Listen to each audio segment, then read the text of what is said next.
Bom, caros amigos do Arquivo e do TV História, hoje a nossa convidada é a Mariana Caltabiano. Ela é diretora e autora. Ela escreveu o livro VIPs, Histórias Reais de um Mentiroso. Com certeza você que está assistindo sabe muito bem que está sendo agora relançado pela Matrix Editora. É um livro que se tornou um best-seller com muita facilidade, porque essa história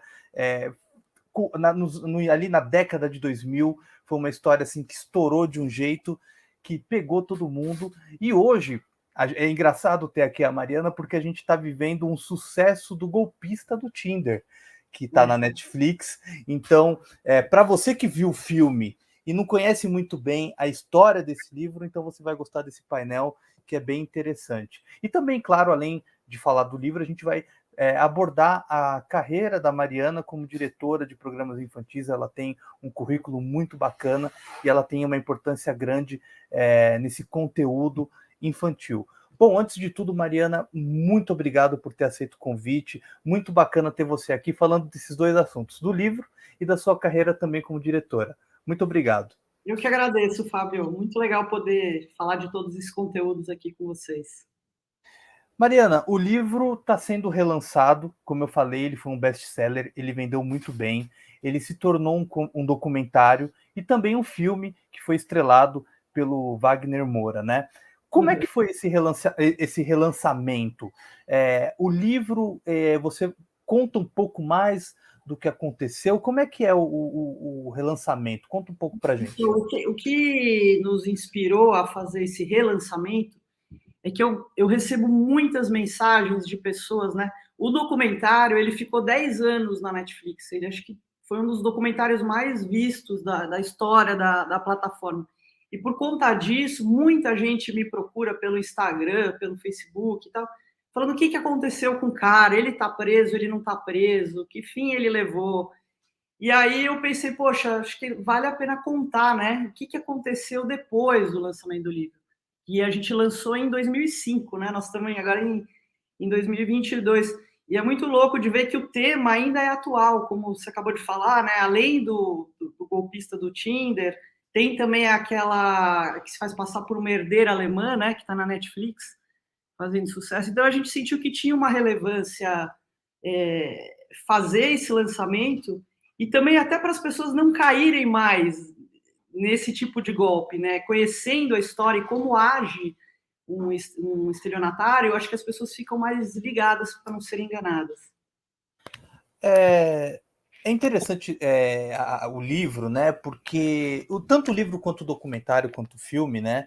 É muito interessante que a gente nota que o personagem principal, né? É o Marcelo Nascimento.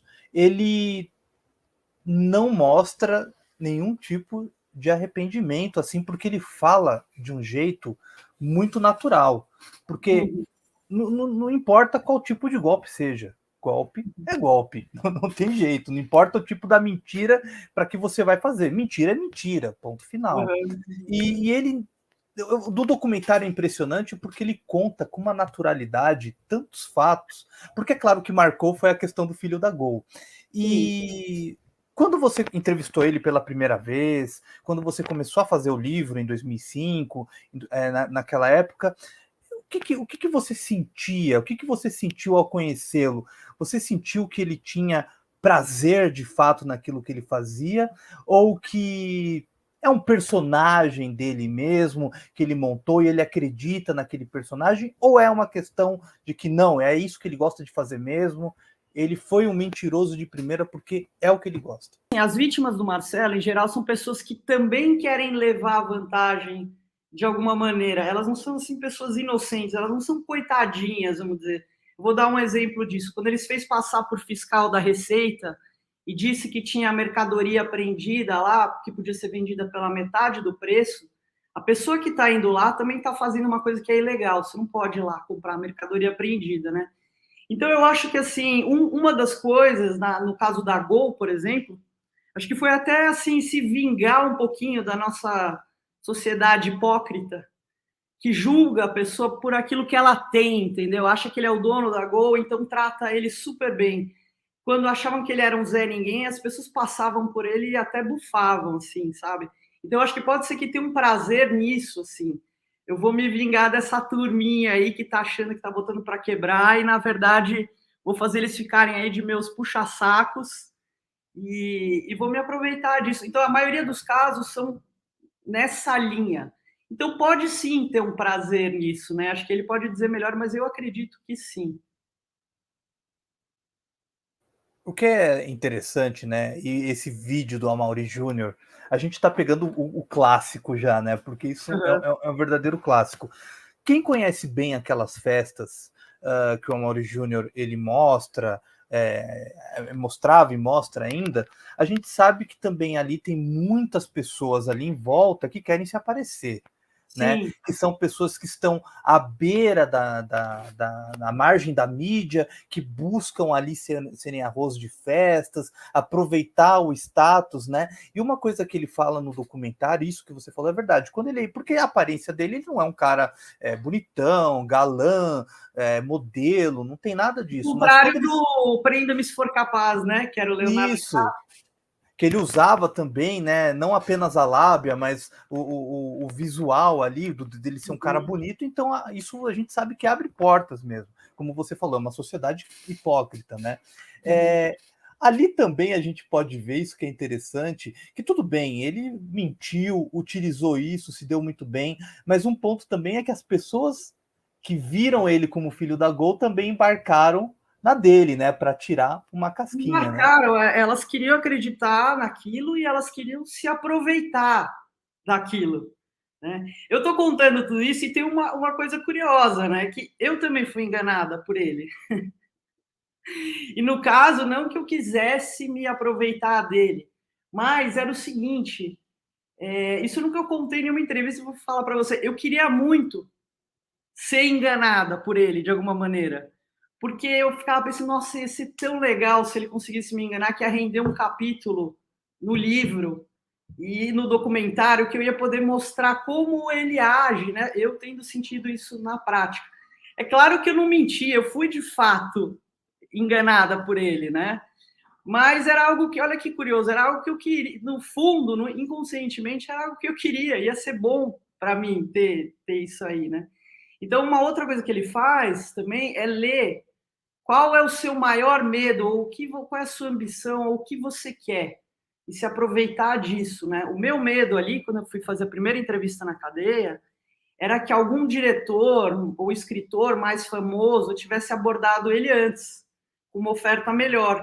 E ele realmente fingiu, né, que o irmão do Reginaldo Faria tinha ido lá, os advogados tinham lá, feito uma proposta muito melhor. Eu falei, ele foi direto no meu único medo que eu tinha e eu caí, né? Então ele usa isso, por exemplo, quando ele se fez passar por olheiro da seleção, ele estava ali num hotel com um time que não era muito conhecido e que ele era o cara perfeito, era o cara que eles queriam conhecer. Né? Então tem esse lado que ele mexe. Não, e o que é interessante, tanto no livro quanto no documentário, é que em tudo em que ele fazia, seja como um cantor, ou seja como olheiro, ou seja como dono do Filho da Gol, a questão da polícia também é uma das coisas mais loucas, assim, é que ele conhecia a profundo. E isso que ele falou para você, do irmão do Marcelo, do Reginaldo Faria, que ele sabia também aonde ele poderia atacar como produtor de cinema também, com pessoas envolvidas ali no meio, seja de cinema ou não, para chegar até você e também ali, tipo, fazer o meio de campo para que você estivesse correndo com o projeto todo. Então, ele não é apenas um cara que mente, né? Ele é um cara que Estuda. conhece, estuda tudo, né? E, inclusive, esse irmão do Reginaldo Faria, ele era um diretor muito conhecido, mas só no meio do cinema. Não era uma pessoa que qualquer um soubesse. E o Marcelo conhecia, inclusive, o filme que ele tinha feito e sabia que era um filme sobre um criminoso. Então eu falava, meu Deus, é verdade, porque é tanta informação, né? E além disso, ele fala assim: olha lá, tem mesmo assinatura do advogado tal. Ele vai no limite, ele faz o cara trazer, sabe assim? Você acaba caindo. E, e ele tem um jeito que ele convence, né? ele não tem o jeito que ele fala até no documentário, você acaba simpatizando com a figura dele, né? Por mais tudo que ele tenha feito, que não é, que nem a própria Mariana falou, ó, pessoal, a gente está colocando isso para ninguém cair no golpe de novo, né? Para ninguém cair nesse tipo de golpe, porque golpe sempre vai existir, né?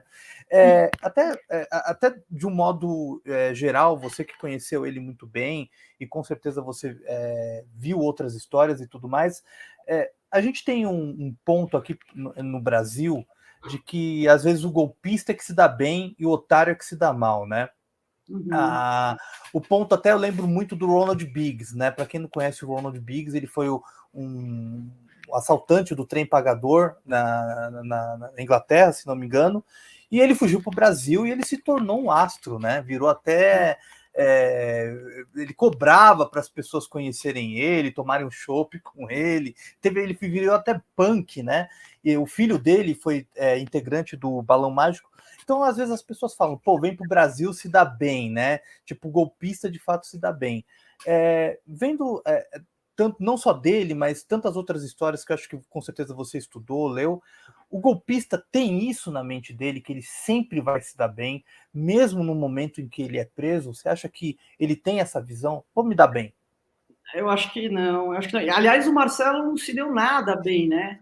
As pessoas acham que ele se deu bem, estão muito enganadas, porque ele passou mais de 10 anos preso.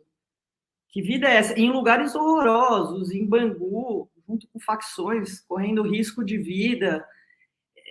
Não ganhou dinheiro com essa história, assim, ele até é meu sócio no livro, mas não é algo que tenha mudado a vida dele.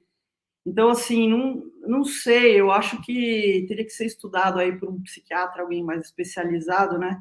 O que é esse impulso que faz ele agir da maneira como ele age?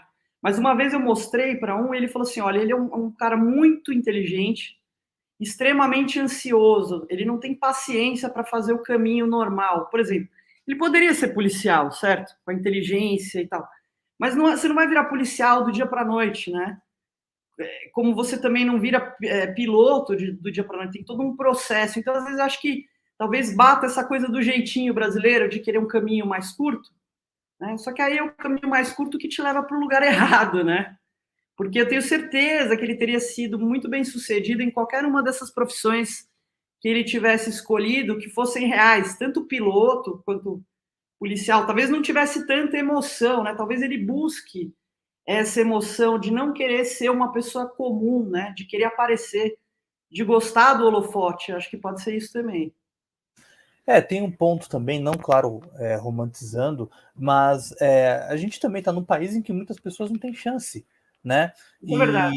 E a gente vê tantas pessoas que são capazes, que fazem um trabalho bacana, e às vezes a gente vê pessoas que copiam o trabalho dos outros, ou utilizam da sorte, de alguma coisa que caiu no colo e caiu no gosto do público e conseguem ganhar grana, holofote, etc e tal. Então, não só aqui no Brasil, isso é no mundo todo. A gente parar para pensar, tem casos terríveis, tanto na mídia quanto dentro do escritório, né? A gente sabe muito bem como funciona isso. Então, talvez também aquilo que você fala no documentário, que ele, aliás, ele também ele cita muito, é a questão interessante do ponto de que ele fala que o pai dele morreu cedo, né? Sim. E que ele não tinha a figura paterna ali, e ele falou, se meu pai estivesse aqui, talvez eu nem estaria falando com você, estaria Sim. numa outra vida, né? Então a gente vê um ponto também de que é uma questão familiar também, não é apenas o golpe em si, é uma questão de que, tipo, Faltou uma estrutura, né? Uma estrutura familiar. E ali, por exemplo, a forma como ele começa a pilotar, né? Foi um caminho que encurtou. Tem que ver também qual era a situação financeira que ele estava ali naquele momento, né? Que às vezes é possível a pessoa se deixar levar pela oportunidade do momento. Que ofereceram para ele que ele aprenderia a pilotar em troca de fazer voos de graça e sem fazer muita pergunta. Eu acho que isso é muito tentador, assim, para um jovem que não tem oportunidade, sabe? Talvez seja difícil resistir isso, ainda mais se o cara tem aquele sonho de ser piloto e talvez ele ache que o caminho normal ele não vai conseguir porque não vão dar oportunidade para ele, né? Sem querer defender o Marcelo ou romantizar, mas eu estou aqui fazendo uma teoria do que pode realmente ter passado na cabeça dele naquele momento. Eu acho que é isso, com base nas coisas que ele me contou, né?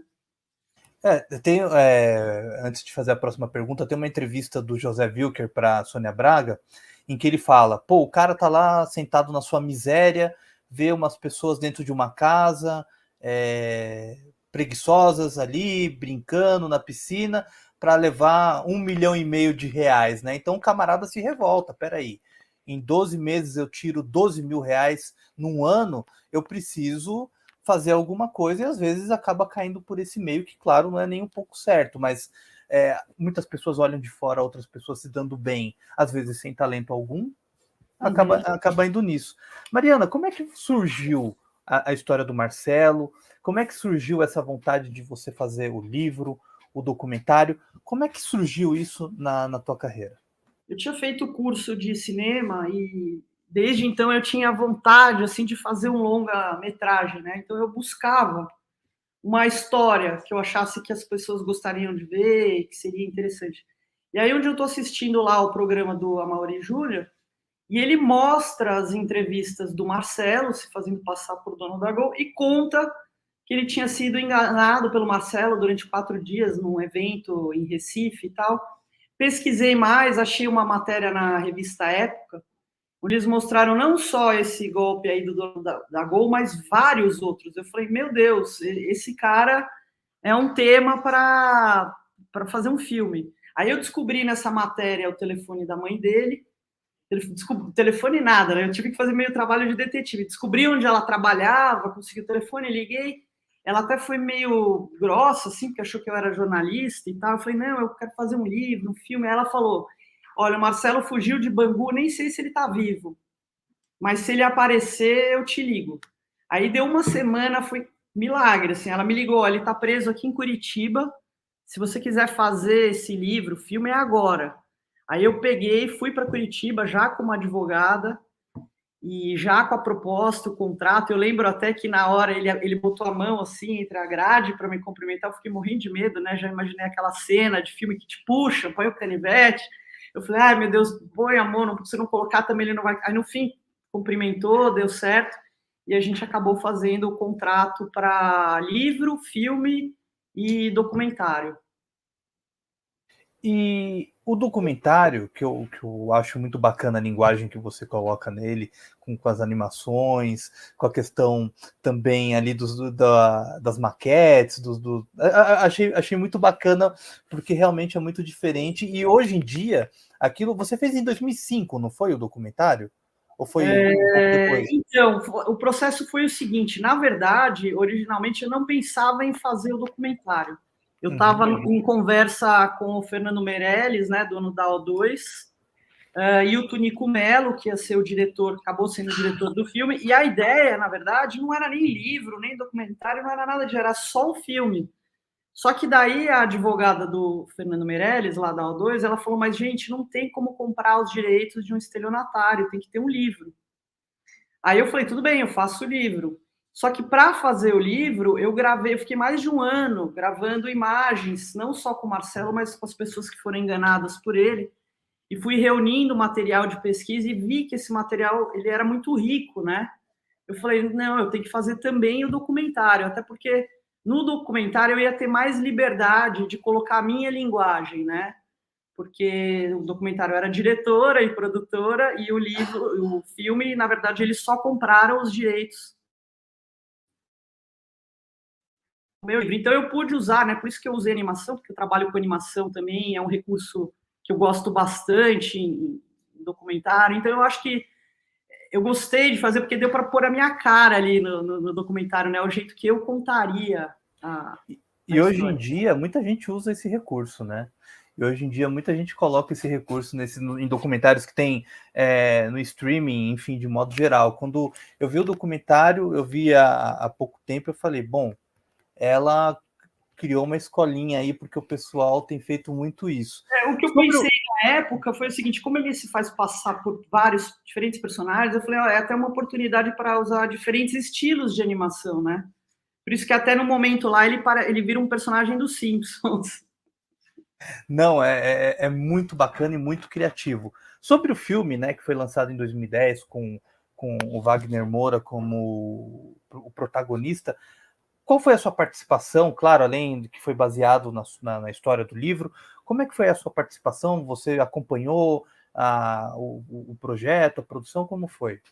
Então, eu e o Tunico Melo, nós ficamos mais de um ano fazendo um pré-roteiro, né? Porque nenhum de nós dois tinha experiência assim, de roteiro de ficção. Eu escrevia mais para criança e tal. E o Fernando, ele queria ter muita certeza de que a história valeria a pena investir nessa história e muita certeza de que a Universal Pictures entraria, né, com o investimento. Então, assim, a gente fez, até o momento que eles chegaram e falaram assim, a gente vai comprar esses tratamentos que vocês fizeram, vamos comprar as pesquisas que você fez, vamos comprar os direitos do livro. E a partir dali, eles contrataram o Braulio Mantovani, que foi o roteirista do Cidade de Deus, e o Thiago Dottori, e aí eles reescreveram da maneira que eles achavam que funcionaria. A partir daí, no momento que entrou o Braulio e o Thiago, eu não tive mais muita participação. Eu fui assistir algumas filmagens e tal, mas a partir desse momento eu falei, bom, agora eu vou me dedicar ao documentário e vou focar no documentário. Não, e aí a gente vê, né? Histórias como essa do Marcelo não tem jeito. Vira livro, vira documentário, vira filme, daqui a pouco vira peça de teatro, porque é uma coisa assim surreal. A gente fica muito focado na história da Gol, porque foi o visual, foi ali que todo mundo viu, que até hoje o Amaury Júnior tem que falar sobre esse fato, né? Até hoje é um negócio que todo mundo lembra, porque quem vê o vídeo, cara, ele é o filho da Gol. Não tem como. Tem uma parte que o Amaury Júnior fala quantas aeronaves, ele fala com uma segurança que é surreal. O cara é filho do dono da Gol. Não tem como. Você olha, bate o cara fala, sabe tudo da Gol. E a gente fala disso. Na tua opinião, qual foi o golpe, ou a mentira, ou alguma coisa que ele fez, que de fato você chegou e falou, poxa vida, esse cara não tem limite mesmo, esse cara foi fundo. Qual dessas histórias que você escreveu que você ficou mais impactada? Eu acho a mais impressionante, disparadamente, foi quando ele foi líder de uma rebelião em Bangu e se fez passar por líder de uma facção, que eu não posso falar o nome, mas fez... E deu entrevista para a Globo como líder dessa facção. Eu acho isso uma loucura, porque ali ele mexeu com duas facções muito grandes e perigosas, e é real, a gente tem as imagens disso, entendeu? Eu acho essa história disparada, a mais ousada de todas. E o que eu achei legal ali, porque ele foi meio herói na história, na verdade, não é que ele queria dar entrevista para a Globo, ele não queria morrer, e ele não queria que matassem os reféns. Então ele deu um jeito de se fazer para uma pessoa que ele não era e poder ir liberando os reféns e poder falar com a imprensa dizendo que os presos gostariam, né, que melhorasse a comida, que não tivesse maus tratos e tal. Ele foi o porta-voz dos presos ali, né, porque ele é uma pessoa que fala muito bem. Aliás, uma coisa interessante, se você pega a entrevista dele para o Amaury Júnior, ele fala como se ele fosse um empresário, até o português dele é diferente. Quando ele está encarnado ali no bandido, líder de facção, ele muda o sotaque, faz erro de português, muda completamente. E outro detalhe curioso, ele usa a mesma camiseta na entrevista do Amaury e nessa entrevista aí como líder de facção. A única diferença é que ele está com uma corrente de ouro e coloca uma bandeira vermelha no pescoço dele quando ele está de líder de facção. É muito louco, né? É um negócio assim, porque ele passou por tanta coisa que às vezes a gente pensa, quem será que ele. Será que ele sabe quem é ele de fato, né? Do tipo, de tanto que ele passou por isso. É lógico, a gente não vai dar spoiler nenhum, compre o livro, tá aí o relançamento com mais histórias, atualizada também, o que aconteceu com ele, mas ele tá na prisão ainda ou ele já saiu? Não, ele tá solto, inclusive, no dia 16 de março, ele vai estar junto comigo na livraria da Vila, da Fradique Coutinho, autografando o livro. Dá um tempo da gente dar um pulo lá, então, né? Para pegar esse Estão super autógrafo. convidados. Você, todo mundo que está aqui nos assistindo, vocês são nossos convidados. Vou adorar ver vocês lá. E a gente vai estar lá autografando essa versão nova, atualizada e estendida do livro. Não, que é um lugar. Aliás, o Fradique Coutinho é um clássico ali em Pinheiros. Quem conhece sabe que é uma rua clássica. Faz tanto tempo que eu não vou lá, mas eu vou tentar assim dar um pulo lá para conhecer você pessoalmente e também pegar o meu autógrafo, né? Agora indo de uma ponta para outra, né? Você é autora desse livro, porém há outros livros, há outros trabalhos, como a gente falou, aí atrás de você, eu acho que a gente já pode ter uma suspeita do que a Mariana faz. Mariana, como é que começou a sua carreira com o público infantil, com esse trabalho infantil? Como é que você se descobriu nesse meio? Originalmente, assim, a primeira coisa que eu trabalhei na vida foi como redatora publicitária. E eu acabei indo fazer esse curso de cinema que eu comentei há pouco, nos Estados Unidos, em Nova York. Só que quando eu estava lá, eu ficava pensando, eu entrava em loja de brinquedo, eu entrava em livraria e falava, nossa, como eu gostaria de trabalhar com isso. Na época, eu ainda trabalhava na agência DM9 como redatora. Eu lembro que eu fui pela agência para fazer esse curso de cinema, né? Eles que pagaram para ir fazer o curso. E aí eu ficava pensando, mas eu queria fazer o curso de livro infantil, mas como é que eu vou explicar para o meu chefe? Não fiz o curso, mas enquanto eu estava lá, eu escrevi um livro, que foi o Jujubalândia, que foi o meu primeiro livro infantil. E quando eu voltei para o Brasil, eu lancei esse livro e comecei a ver que ele teve uma repercussão. Inclusive, na época ainda existia aquele programa da Xuxa, lá da Nave, não sei se vocês lembram, e eu mandei o livro para ela com uma foto de uns bonecos que a gente tinha feito para o lançamento e uma música, e eles acharam que era um grupo de teatro e me convidaram para ir lá no programa dela. E eu fui lá na cara de pau e dublei a música e me apresentei lá com os bonecos. E eu lembro que ela gostou bastante. Depois a Marlene Matos até me chamou para saber se eu podia criar personagens lá para elas. E aí eu pensei, nossa, eu acho que isso daí vai render. Eu acho que eu devia sair da publicidade e ir para esse caminho.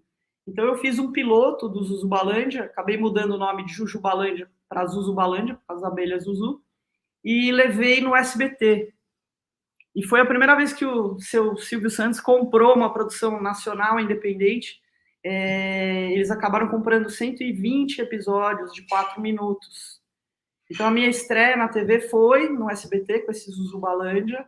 E no mesmo ano do lançamento do Zuzubalândia, eu fui contratada pela TV Globo para ir trabalhar lá como roteirista e diretora. E foi onde eu fiz a Turma da Garrafinha. E daí não parei mais de fazer coisa para criança. Quer dizer, com exceção do Vips, né? Que foi uma coisa que depois...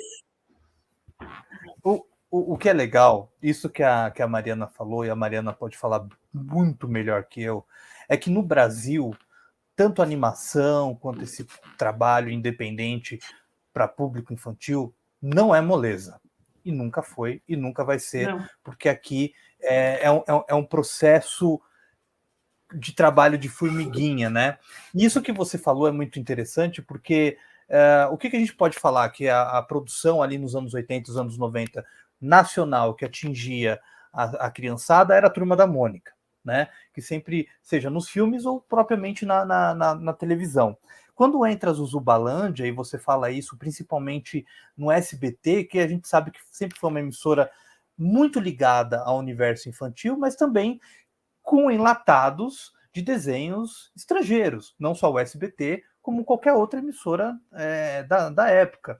Como é que foi para você entrar, principalmente numa emissora popular como o SBT, que tem essa entrada forte no público infantil, com uma personagem independente e brasileira? Como é que foi isso para você na época? Olha, até hoje eu acho que foi meio um milagre, tá? Talvez se eu tentasse hoje eu não conseguisse, com toda a experiência que eu tenho. Mas eu devo muito aos bananas de pijama. Não sei se vocês lembram dessas bananas de pijama. Calhou de quando eu fui mostrar lá o piloto, eles tinham estourado. E aí o cara que era o diretor artístico, ele olhou o Zuzubalândia e falou assim, nossa, o seu negócio é de... Não tinha nada a ver com bananas de pijama, tá? Mas a única coisa em comum é que era relacionado à comida, né? Porque é um reino da comida. E o raciocínio dele falou, não, banana de pijama tá estourando, é um sucesso, o seu tá legal também, a Xuxa gostou, não sei o que, o seu vai dar certo também, a gente vai comprar.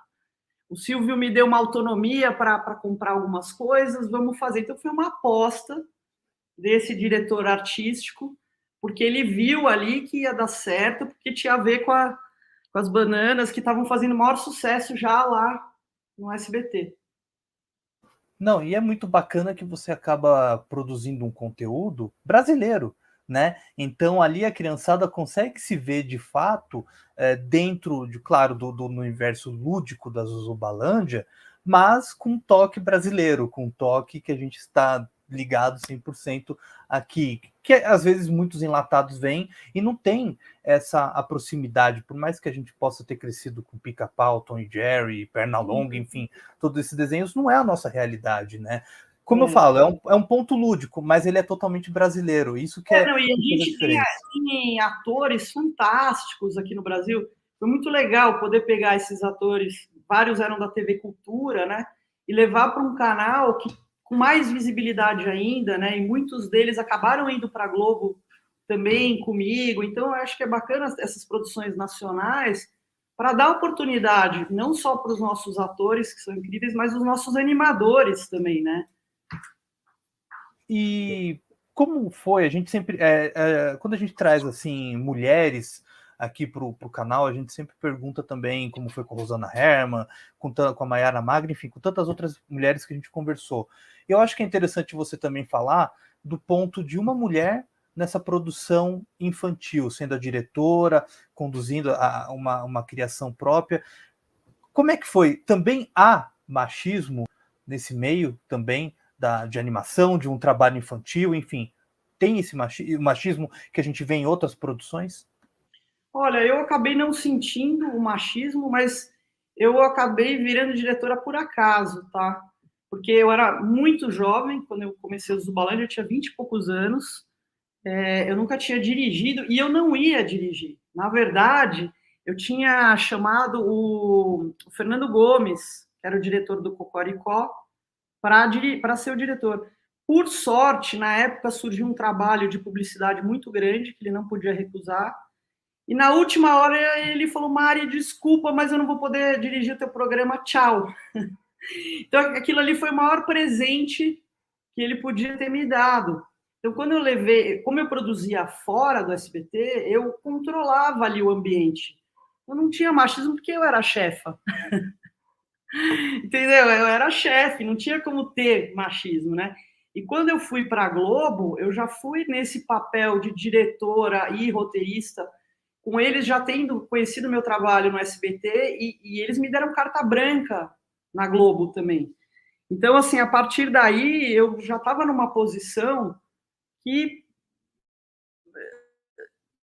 eu não tinha muito que me preocupar com a história do machismo, mas eu acho que também me ajudou os anos que eu tive em agência de publicidade, que é um ambiente feroz, né? Então eu também já estava escolada, né? Eu comecei a trabalhar muito nova, comecei a trabalhar com 19 anos, né? Eu cresci também com dois irmãos mais velhos, eu cresci numa competição com dois meninos mais velhos.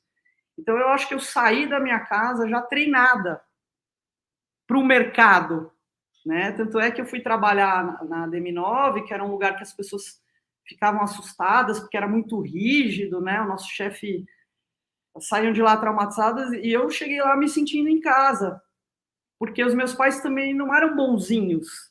A minha casa era duro, era muita cobrança, assim, não tinha.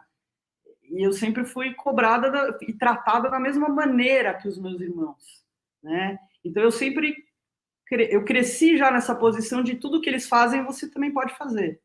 Então acho que isso é algo que já veio da minha casa. Então eu tinha essa coragem de me posicionar dessa forma desde o início. Não tem machismo comigo. Eu que sou diretora. Não, e muito bem, porque eu já era um adolescente na época que o seu trabalho estourou. Então, eu já estava fora, né? Eu não acompanhava, porque já era um aborrecente naquela época. Mas olhando hoje o trabalho, e além do mais, até a molecada gostava, sério mesmo, não é porque você está aqui não, da garrafinha também, a gente Sim, comentava sim. muito, porque a gente dava, o pessoal na época da escola, tal, dava muita risada com o jeito dela e tudo mais. Como é que surgiu essa criação da garrafinha? Como é que foi essa criação? A garrafinha, ela é inspirada numa amiga minha, Luciana Bueno, que é engraçadíssima, é uma super redatora, e ela me contou uma vez uma historinha da infância dela, que era meio tragicômica, assim, sabe? Que ela tinha apelidos e tal. Eu falei, gente, essa história, ela é trágica, mas ela é cômica, ao mesmo tempo, eu acho que muita gente vai se identificar, né, com essa personagem que é uma anti-Barbie, né? Que ela é baixinha, gordinha, ela usa óculos fundo de garrafa e ela vai ser a protagonista, ela vai ser... Nem existia esse termo nerd na época, mas ela já era uma nerd naquela época, né, nos anos 90. Então foi assim que essa personagem surgiu. E eu trabalhava muito essas questões psicológicas e emocionais da garrafinha, né, que os melhores amigos dela eram o pinguim, que morava no congelador dela, e o musicão.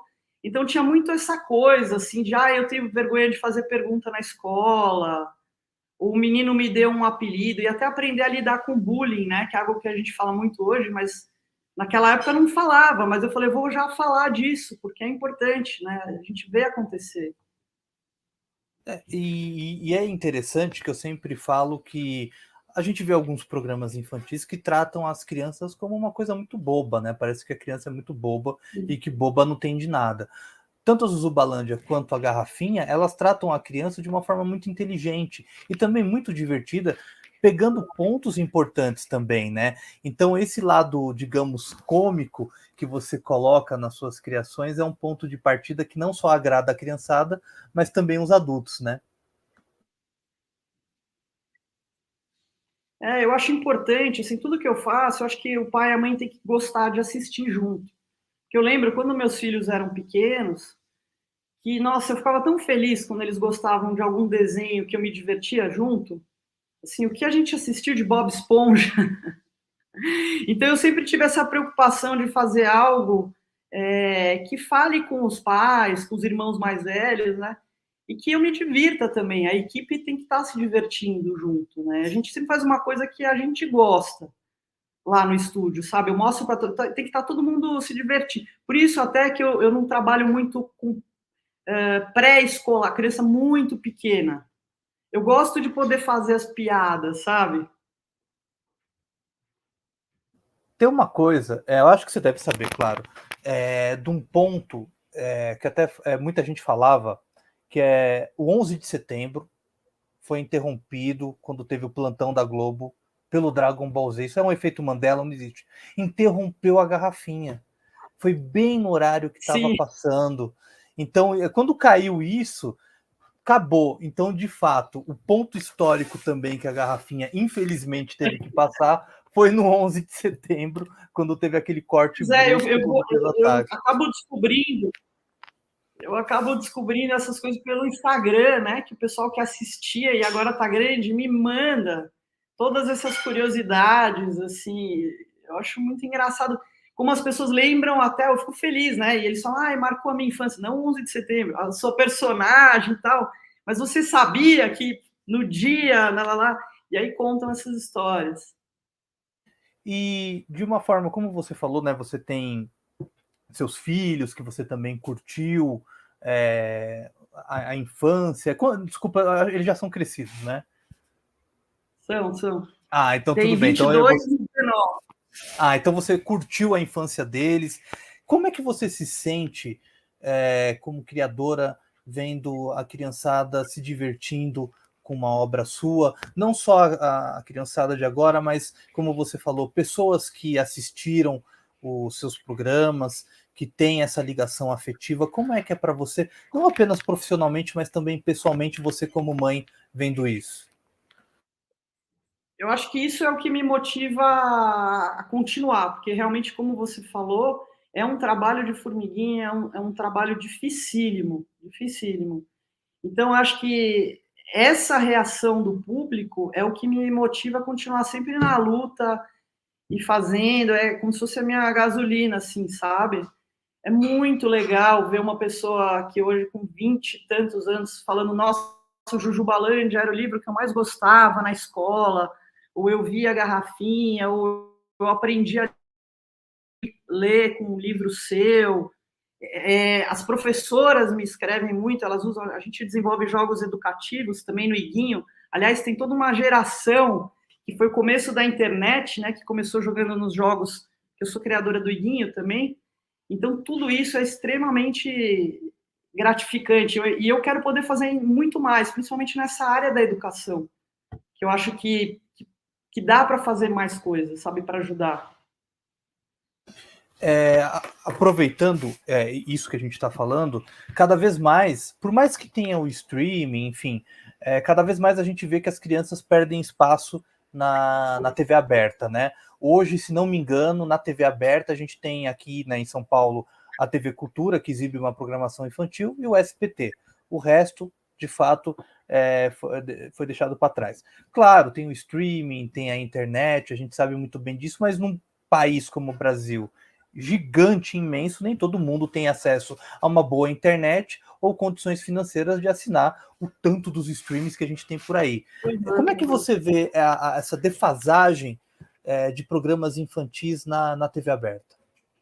Então, o programa infantil na TV aberta, ele acabou pelo seguinte motivo.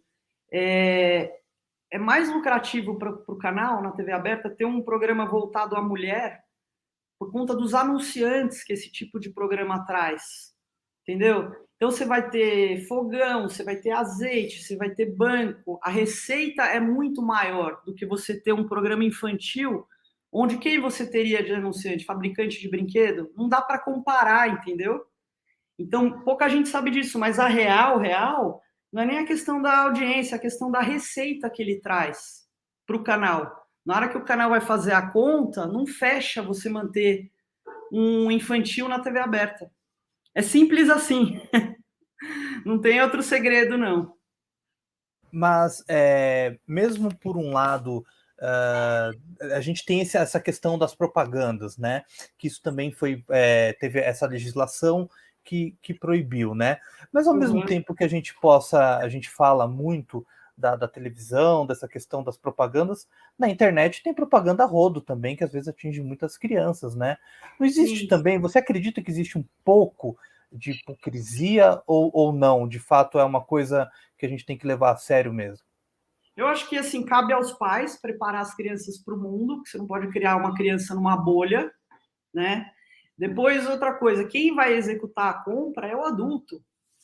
Então, assim, se o pai não sabe falar não para o filho, já tem uma coisa errada, entendeu? Então, assim, eu não sou contra a publicidade para a criança. Eu acho que ela pode, se ela for feita de um jeito bacana, é óbvio que você não vai fazer eu tenho, você não tem, um comercial de uma tesoura que fizeram aí, eu também já acho que é exagerar. Mas eu não vejo problema na publicidade, não. Eu acho sim hipocrisia querer vetar tudo. As pessoas acham que é por conta dessa proibição que acabou o programa infantil na TV aberta, mas eu não acho que seja isso especificamente. É muito mais aquilo que eu te falei do programa voltado para a mulher ser mais lucrativo em termos de receita do que isso de terem vetado, né? Tanto é que você vê, na internet ainda tem. Se você entrar nos canais pagos para criança, ainda tem publicidade. Ou seja, não vetaram totalmente, né? E outra coisa, né, Mariana? Hoje em dia a criançada ela é muito diferente da sua geração e da minha geração, né? Vou fazer 37 anos, então eu vivi o final dos anos 80 e os anos 90, que eram outros tempos, outras épocas, outras produções e tudo mais. O consumo naquela época ele era muito limitado por vários fatores também. Não havia internet e também os planos econômicos que a gente enfrentou era uma tragédia que só a criançada daquela época sabe muito bem. Mas assim, eu concordo com você, porque às vezes pode ter a gente não pode vender uma boneca ou não pode vender um carrinho, sendo que tem tantas outras publicidades hoje que mesmo não sendo um produto infantil, atinge em cheio a criançada.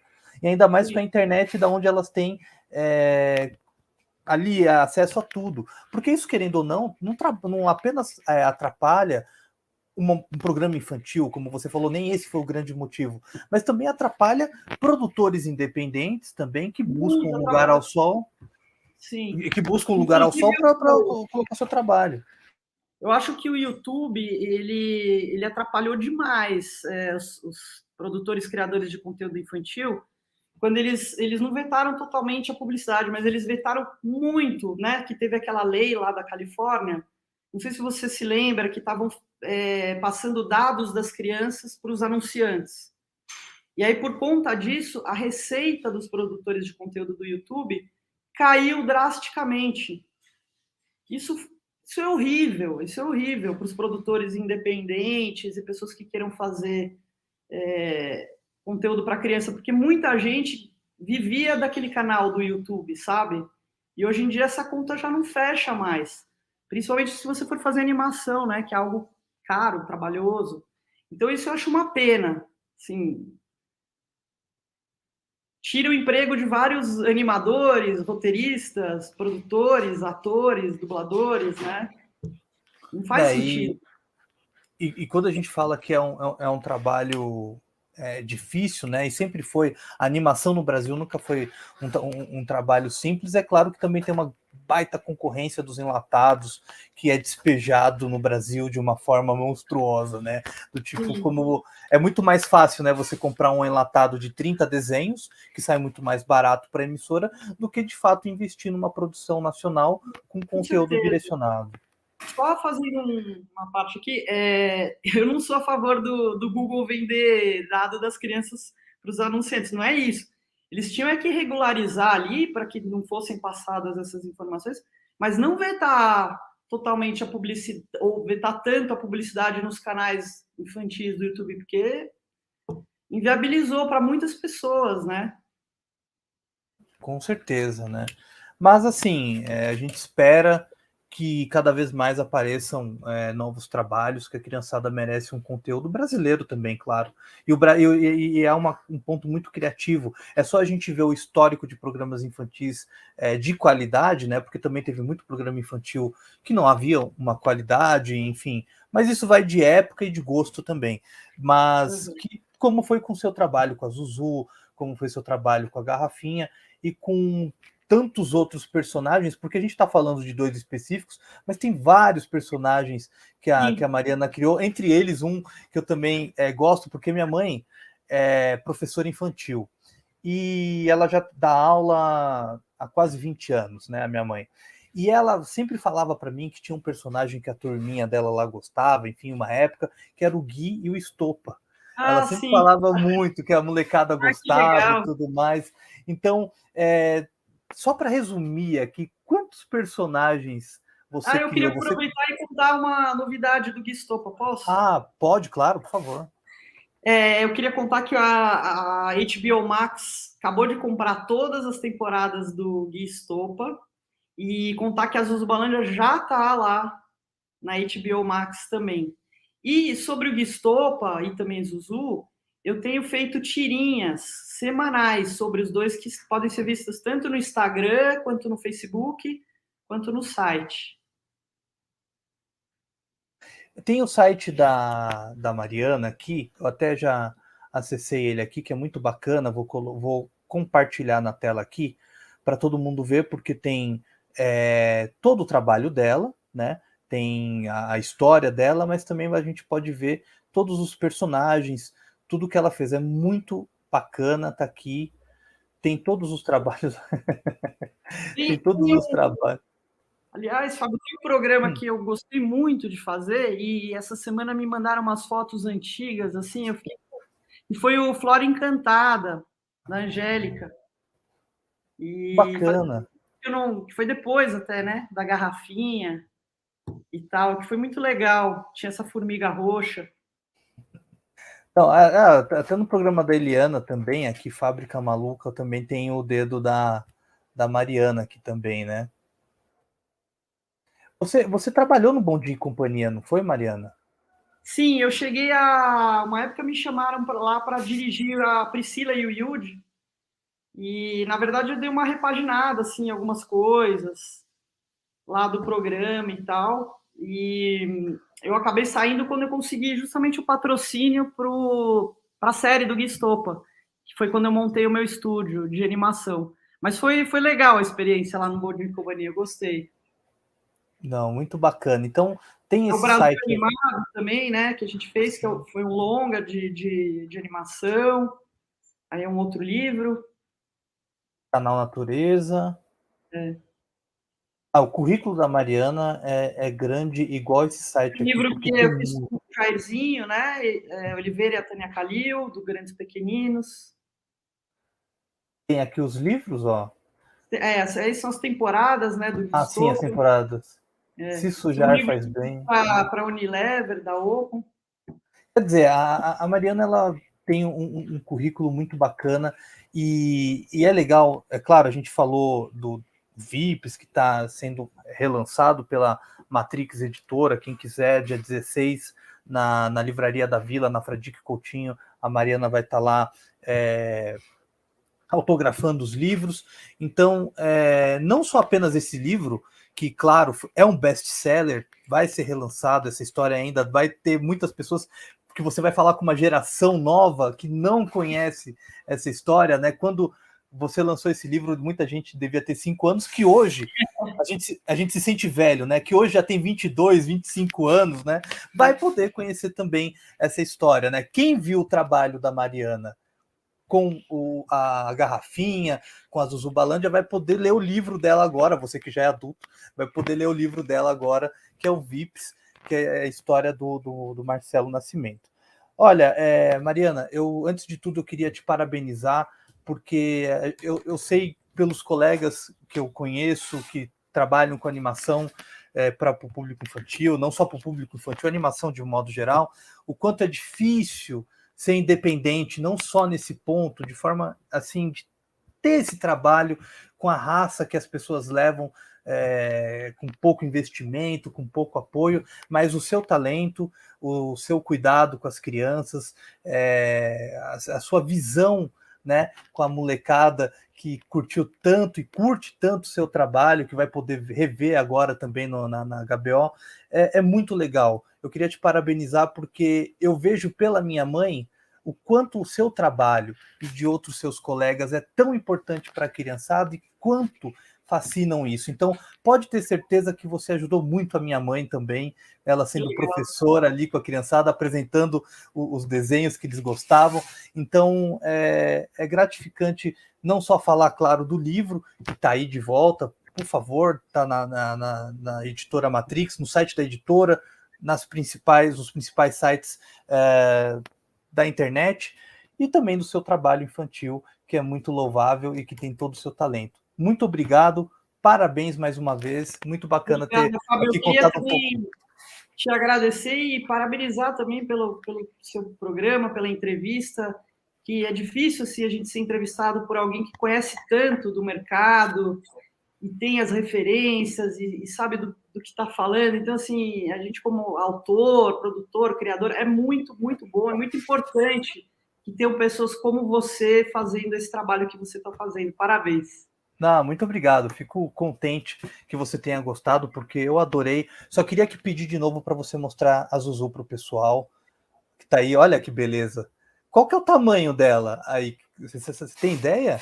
Eu acho que ela tem 1,50 m. Olha, do jeito que eu sou baixinho, é quase do meu tamanho. Quase eu sou baixinho, então ela é quase do meu tamanho.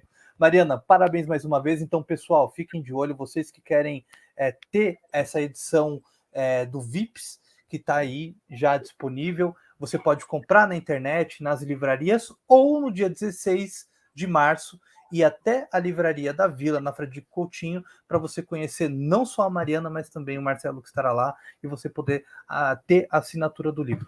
Mariana, muito obrigado pela entrevista, valeu mesmo pelas palavras e muito sucesso para você.